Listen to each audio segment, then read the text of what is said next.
شروع کرتے ہیں اللہ کے بابرکت نام سے جو بڑا مہربان اور نہایت رحم والا ہے۔ تمام تعریفیں میرے اللہ رب العزت کے لیے ہیں۔ السلام علیکم لسنرز، میں ہوں آپ لوگوں کی host Nausheen. Welcome to my channel horror stories official. I hope آپ سب لوگ خیریت سے ہوں گے، جہاں ہوں گے خوش ہوں گے۔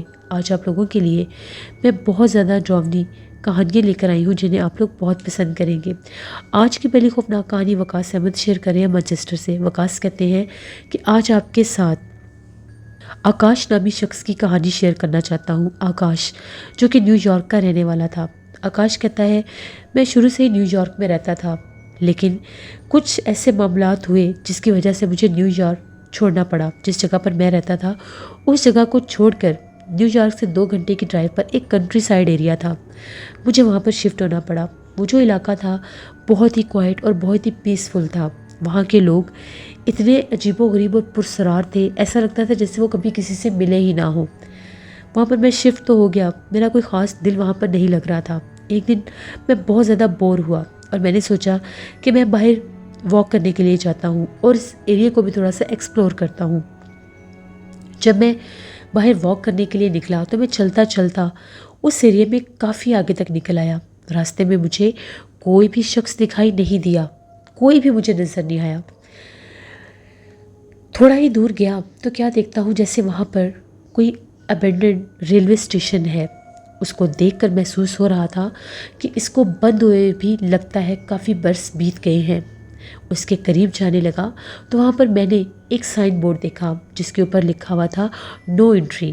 لیکن اب مجھے ایک عجیب و غریب سا تجسس تھا، ایک عجیب و غریب سی اٹریکشن تھی کہ میں تھوڑا سا اندر جا کر دیکھتا ہوں بھلا پرانے دور کا ریلوے اسٹیشن کیسا ہوگا۔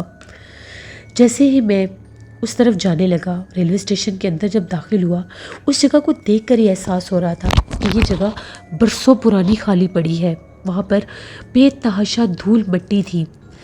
تھوڑا سا ابھی چلتا ہوا ان پرانے ریلوے ٹریکس کو دیکھ رہا تھا تو مجھے ایسا محسوس ہوا جیسے وہاں پر مجھے کسی خاتون کے ہنسنے کی آواز آئی ہو۔ یہاں وہاں پلٹ کر دیکھا تو مجھے کوئی بھی دکھائی نہیں دیا۔ بالکل اس ریلوے اسٹیشن کی بلڈنگ میرے سامنے ہی تھی۔ میں چلتا چلتا تھوڑا سا انٹرس پر گیا تو میں نے آواز دی کہ یہاں پر کوئی اور بھی موجود ہے، کوئی بھی دکھائی نہیں دیا، لیکن پراپر ایسا محسوس ہو رہا تھا کہ وہاں میرے علاوہ بھی کوئی موجود ہے۔ وہ کہکا ایک دفعہ پھر گونجا۔ میں تھوڑا سا ڈر گیا۔ مجھے لگا کہ یہ بلڈنگ جتنی پرانی ہے، جتنی پرسرار جگہ ہے، اور یہاں پر نو انٹری کا سائن بورڈ بھی لگا ہوا تھا، مجھے یہاں سے نکلنا چاہیے اس سے پہلے کہ میرے ساتھ کوئی حادثہ ہو جائے۔ میں بہت تیز قدموں کے ساتھ، دھڑکتے دل کے ساتھ وہاں سے باہر نکلنے ہی لگا تھا۔ مجھے پھر باقاعدہ محسوس ہوا کہ کوئی بہت زوردار کہکے مار کر ہنس رہا ہے۔ میں ڈر گیا۔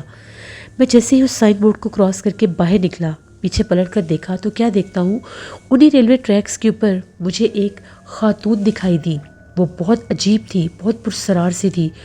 اس کا لباس ایسا تھا جیسے اس نے پرانے دور کا لباس پہنا ہوا ہے۔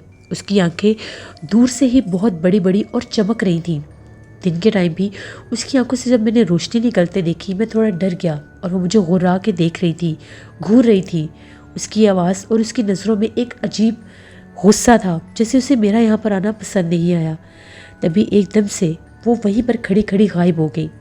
یہ منظر دیکھنے کی دیر تھی، میں اتنا خوفزدہ ہوا کہ میں نے وہاں سے بھاگنا شروع کر دیا اور گھر آ کر ہی سانس لیا۔ میں بہت ڈرا ہوا تھا کہ شکر ہے میرے ساتھ کسی قسم کا کوئی حادثہ نہیں ہوا، اگر وہ مجھے کوئی نقصان پہنچا دیتی تو بھلا میں کیا کر سکتا تھا۔ اب مجھے سمجھ آئی کہ وہاں پر نو انٹری کا سائن بورڈ کیوں لگا ہوا تھا۔ وہ اسکیری ریلوے اسٹیشن جہاں پر بھوت پریت اور جنات رہتے ہیں، بھلا وہاں پر کوئی انسان کیسے جا سکتا ہے۔ میں کافی عرصہ اس ایریا میں رہا، اس کے بعد کبھی بھی میں غلطی سے اس اسکیری ریلوے اسٹیشن کی طرف نہیں گیا۔ یہ ایک سٹوری تھی آکاش کی جو وقاص احمد نے مانچسٹر سے شیئر کی۔ بہت شکریہ وقاص صاحب کا۔ بڑھتے ہیں ایک اور خوفناک کہانی کی طرف۔ یہ خوفناک کہانی میرے ساتھ عامر شیئر کر رہے ہیں۔ عامر کہتے ہیں آج آپ کے ساتھ ایک بہت ہی زیادہ ڈراؤنی کہانی شیئر کرنا چاہتا ہوں۔ آج سے 10 سال پہلے کی بات ہے۔ میں ایک کیب ڈرائیور تھا۔ ایک رات کی بات ہے، 11:30 بجے کا ٹائم تھا۔ میں ایک روڈ سے گزر رہا تھا تو روڈ سائڈ پر مجھے کچھ سواریاں دکھائی دیں جن میں 3 عورتیں تھیں۔ ان عورتوں نے یہ کہا کہ ہمیں ریلوے اسٹیشن پر چھوڑ آؤ۔ کراچی کا ریلوے اسٹیشن جس وقت جہاں پر میں تھا وہاں سے کافی زیادہ دور تھا۔ میں نے یہ کہا کہ ٹھیک ہے آپ بیٹھ جائیں۔ میں نے یہ کہا کہ جگہ کافی دور ہے، پیسے زیادہ لگیں گے۔ انہوں نے کہا کہ ٹھیک ہے، جتنے بھی پیسے لگتے ہیں تم ہمیں چھوڑ آؤ۔ ان کو میں نے اپنی کیب میں بٹھا لیا۔ جیسے میں نے کیب چلانی شروع کی، وہ آپس میں بڑی عجیب و غریب باتیں کر رہی تھیں۔ ان کی باتوں کی مجھے کچھ سمجھ نہیں آ رہی تھی۔ باتیں تھیں کلیئر، لیکن وہ تھی کیا یہ سمجھ نہیں آ رہی تھی۔ پتہ نہیں وہ کون سی زبان بول رہی تھی۔ مجھے لگا کہ شاید کسی اور نیشنلٹی کی ہوں گی۔ لباس انہوں نے ایسے پہنے ہوئے تھے جس طرح سے کوئی عبایا ٹائپ لباس ہوتے ہیں۔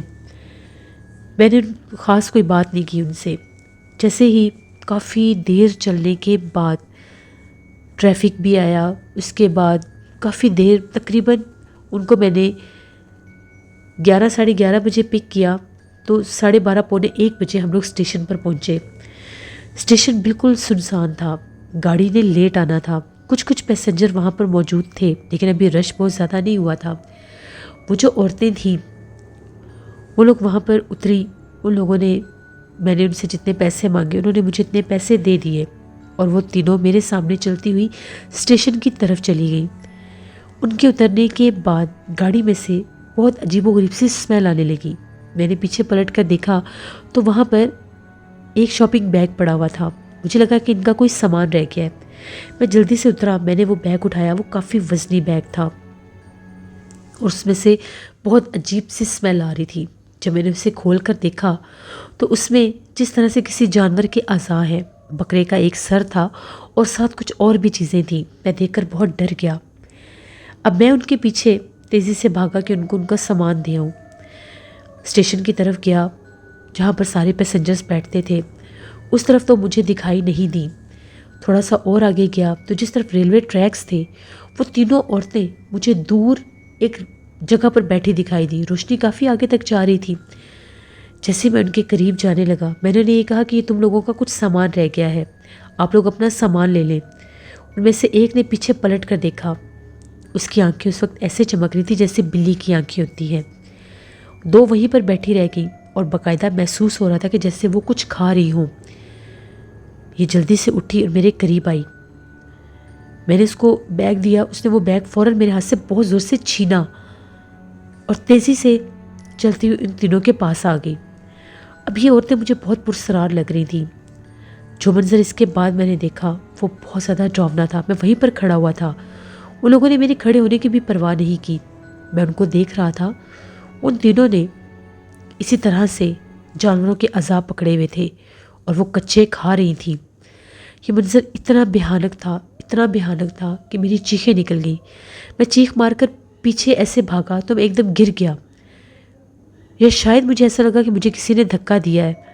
میں بہت زور سے گرا، اٹھ کر بھاگنے لگا تو وہ تینوں کھڑی ہوئی تھیں۔ میرے دیکھتے ہی دیکھتے ان کے قد آسمان جتنے لمبے ہو گئے اور وہ بہت تیزی سے انہیں ریلوے ٹریک سے بھاگتی ہوئی ہوا میں غائب ہو گئی۔ میں وہیں پر بے ہوش ہو گیا۔ جب مجھے ہوش آیا تو میں ریلوے اسٹیشن کے ایک بینچ پر تھا اور میرے آس پاس کافی لوگ جمع تھے۔ ان لوگوں نے میرے منہ پر پانی کے چھینٹے مارے اور یہ کہا کہ تمہاری چیخنے کی آوازیں آ رہی تھیں۔ تبھی ایک عورت بھاگتی ہوئی آئی اور آ کر یہ کہا کہ وہاں پر ایک آدمی گرا ہوا ہے۔ ہم لوگوں نے جب آ کر دیکھا تو تم وہاں پر بے ہوش پڑے تھے۔ ہم نے اس عورت سے پوچھا تو اس نے کوئی جواب نہیں دیا۔ اس کے بعد وہ عورت ہمیں دکھائی نہیں دی۔ اس عورت نے برقع پہنا ہوا تھا۔ میں بہت زیادہ ڈرا ہوا تھا۔ میں نے ڈرتے ڈرتے ان لوگوں کو سارا ماجرا بتایا۔ وہ لوگ بھی بہت زیادہ ڈر گئے۔ میں جلدی سے اپنی کیب میں واپس آیا، اپنی کیب چلائی اور وہاں سے واپس نکل آیا۔ میں بہت زیادہ بیمار رہا۔ میں نے بہت جگہ سے دم وغیرہ کروائے۔ تو جس بھی بزرگ کے پاس میں جاتا تھا ان کا یہی کہنا ہوتا تھا کہ وہ چڑیلیں تھیں، وہ جنات تھیں، ان کا بسیرا انہی ریلوے ٹریکس پر ہے۔ انسانی روپ میں کبھی کبھار یہ مخلوقات شہروں میں پھرتی ہیں، مارکیٹوں میں پھرتی ہیں، وہاں سے باقاعدہ خریداری بھی کرتی ہیں۔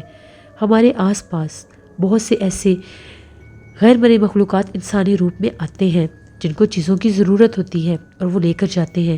اس وقت وہ بھوکی تھی، ان کے پاس کھانے کے لیے جانوروں کے کافی زیادہ اعضاء تھے۔ اب وہ کہیں صدقے کے پھینکے ہوئے تھے یا جو کچھ بھی تھے، جن کو وہ چبا کر کھا رہی تھی. اس وقت اگر ان کے پاس کھانے کے لیے کچھ نہ ہوتا تو جب وہ تمہاری کیب میں بیٹھی تھی شاید وہ تمہیں ہی مار کر کھا جاتی. میں بہت ڈر گیا. اس کے بعد میں کبھی بھی لیٹ نائٹ تک دور دراز علاقوں میں نہیں جایا کرتا تھا. جس روڈ سے میں نے انہیں پک کیا تھا وہ روڈ اکثر رات کے ٹائم خالی ہی رہتا تھا. دراصل وہ کوئی اور روڈ نہیں بلکہ کارساز روڈ تھا، اور کارساز روڈ کراچی کا مشہور ترین ہانٹڈ روڈ ہے. اس لیے میرے ساتھ کارساز روڈ کی ہی چڑیلوں اور آفتوں نے وہ سب کیا. یہ کہانی تھی جو عامر نے میرے ساتھ شیئر کی. بہت شکریہ عامر آپ کا. جیسے یہ تھی آج کی ہارر سٹوریز. آئی ہوپ آپ لوگوں کو پسند آئی ہوگی. آپ لوگ بھی اپنی ہارر سٹوریز شیئر کر سکتے ہیں ڈسکرپشن باکس میں دیے گئے ای میل آئی ڈی nushinvik57@gmail.com پر. اس کے علاوہ آپ لوگ مجھے کمنٹ باکس میں بھی سٹوری شیئر کر سکتے ہیں. ہارر سٹوریز آفیشیل پر اسی طرح سے میں ہارر سٹوریز لاتی رہوں گی. آپ لوگ میرے چینل کو زیادہ سے زیادہ سبسکرائب کریں، اپنے فرینڈز اینڈ فیملی ممبرس کے ساتھ ضرور شیئر کریں. Thank you for watching. Stay blessed. اللہ نگہبان.